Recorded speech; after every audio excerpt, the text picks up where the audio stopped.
നമസ്കാരം. മലയാളി വാർത്തയിലേക്ക് സ്വാഗതം. തിരുവനന്തപുരത്തെ ആമയിഴഞ്ചാൻ തോട്ടിൽ ഒരു സാധു മനുഷ്യൻ വീണ് അതിദാരുണമായി മരണപ്പെട്ടത് വാർത്തകൾ, ചർച്ച, അന്തിച്ചർച്ച അങ്ങനെ കത്തിക്കൊണ്ടിരിക്കുകയാണ്. എന്നാൽ 4 ദിവസം കഴിയുമ്പോൾ എല്ലാവരും ഇത് മറക്കും. അങ്ങനെ മറക്കേണ്ടതല്ല ആമയിഴഞ്ചാൻ തോട്ടിൽ നടന്ന ദാരുണമായ ഈ മരണം. ആലപ്പുഴയ്ക്കും കൊച്ചിയിലും ഒക്കെ കാത്തിരിക്കാൻ പോകുന്നത് വൻ ദുരന്തങ്ങളാണ്. ഇനിയെങ്കിലും സർക്കാരും മറ്റ് ബന്ധപ്പെട്ട അധികൃതരും കൃത്യമായ നടപടികൾ എടുത്തില്ലെങ്കിൽ ഇതിലും വലിയ അപകടങ്ങൾ വരാനിരിക്കുന്നതേയുള്ളൂ. ഒരു ഓർമ്മപ്പെടുത്തലാണ് ആമയിഴഞ്ചാൻ തോട്. ആമയിഴഞ്ചാൻ തോട്ടിൽ ശുചീകരണ തൊഴിലാളിയുടെ ദാരുണ അന്ത്യത്തിന് പിന്നാലെ റെയിൽവേ പാതയ്ക്കടിയിലൂടെയുള്ള ആലപ്പുഴയിലെയും കൊച്ചിയിലെയും മലിനജല തോടുകളുടെ ശുചീകരണം ഇപ്പോൾ വലിയ ചർച്ചയാകുകയാണ്.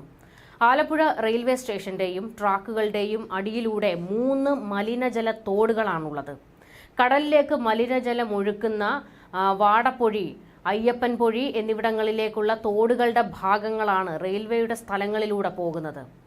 അയ്യപ്പൻ പൊഴി തോട് സ്റ്റേഷന് വടക്ക് ഭാഗത്തുള്ള ശ്രീദേവി ക്ഷേത്രത്തിന് മുന്നിലാണ് ട്രാക്ക് കുറുകെ കടക്കുന്നത്. വാടപ്പൊഴി തോടിന്റെ ഒരു ഭാഗം റെയിൽവേ ക്വാർട്ടേഴ്സിന്റെ സമീപത്ത് നിന്ന് സ്റ്റേഷനിലെ 2 നിലയുള്ള പ്രധാന കെട്ടിടത്തിന്റെയും 1-ാം നമ്പർ പ്ലാറ്റ്ഫോമിന്റെയും ട്രാക്കിന്റെയും അടിയിലൂടെയാണ് പൊഴി മുഖത്തേക്ക് പോകുന്നത്. മറ്റൊരു ഭാഗം സ്റ്റേഷന് തെക്ക് വശത്തെ റെയിൽവേ ക്രോസും പിന്നിട്ട് ESI ആശുപത്രിക്ക് പിന്നിലൂടെ കടലിലെത്തും. തലസ്ഥാനത്തിന് സമാനമായ ദുരന്തങ്ങൾ ഉണ്ടായാൽ റെയിൽവേ സ്റ്റേഷൻ അടിയിലുള്ള തോട്ടിൽ തെരച്ചിൽ പോലും ദുഷ്കരമാണ്. വലിയൊരു പ്രതിസന്ധി തന്നെയാണ് അത്.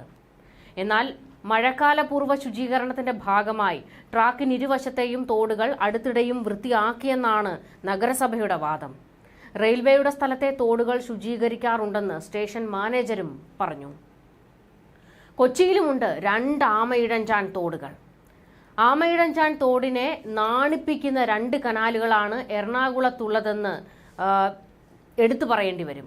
മുല്ലശ്ശേരി, പേരണ്ടൂർ കനാലുകൾ. റെയിൽവേ സ്റ്റേഷനിലെയും KSRTC സ്റ്റാൻഡിലെയും മാലിന്യം നിറഞ്ഞ് കറുത്തൊഴുകുകയാണിവ.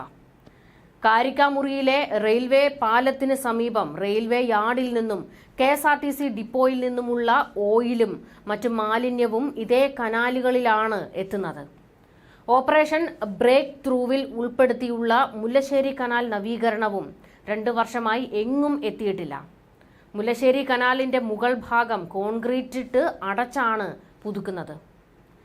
തിരുവനന്തപുരത്തേതിന് സമാനമായ അത്യാഹിതമുണ്ടായാൽ രക്ഷാപ്രവർത്തകർ കഷ്ടപ്പെട്ടു പോകും. കാരണം അവിടേക്ക് ആൾക്കാരെ ഇറക്കാൻ പോലും നമുക്ക് കഴിയില്ല. റെയിൽവേ ട്രാക്കിനടിയിലെ ഭാഗത്ത് മാത്രം 5 അടിയിലേറെ ചെളിയുണ്ട്.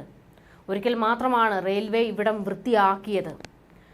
തുറമുഖത്ത് നിന്ന് അമ്പലമുകളിലെ BPCL പ്ലാന്റിലേക്കുള്ള ഓയിൽ പൈപ്പ് ലൈനായി പേരണ്ടൂർ കനാലിൽ കോൺക്രീറ്റ് തൂണുകൾ സ്ഥാപിച്ചതും നീരൊഴുക്ക് തടസ്സപ്പെടുത്തുന്നു. അങ്ങനെ നോക്കുമ്പോൾ ആമയിഴഞ്ചാൻ തോടിനേക്കാൾ വലിയ ഭീതിയാണ്, അതായത് തിരുവനന്തപുരത്തേക്കാൾ വലിയ ഭീതിയാണ് ആലപ്പുഴയിലും എറണാകുളത്തുമുള്ളത്. കൃത്യമായ നടപടി ഇനിയെങ്കിലും സ്വീകരിച്ചില്ലെങ്കിൽ ഒരു അപകടമുണ്ടായിട്ട് പിന്നെ കയ്യും കാലും ഇട്ട് അടിച്ചിട്ട് കാര്യമില്ല. ഒരു അപകടം ഉണ്ടാകുന്നതിന് മുൻപ് അത് ഉണ്ടാകാതിരിക്കാൻ വേണ്ട മുൻകരുതലാണ് നമ്മൾ സ്വീകരിക്കേണ്ടത്. എന്നാൽ നമ്മളെ സംബന്ധിച്ചിടത്തോളം കേരളത്തിൽ ഒരു അപകടം ഉണ്ടായിക്കഴിഞ്ഞാണ് നമ്മൾ അതിനെപ്പറ്റി ചിന്തിക്കുന്നതും മുൻകരുതലെടുക്കാൻ തയ്യാറെടുക്കുന്നതും. തയ്യാറെടുപ്പ് മാത്രമേ നടക്കൂ, പക്ഷേ ഒരു മുൻകരുതലും ഉണ്ടാകില്ല എന്ന് മാത്രം.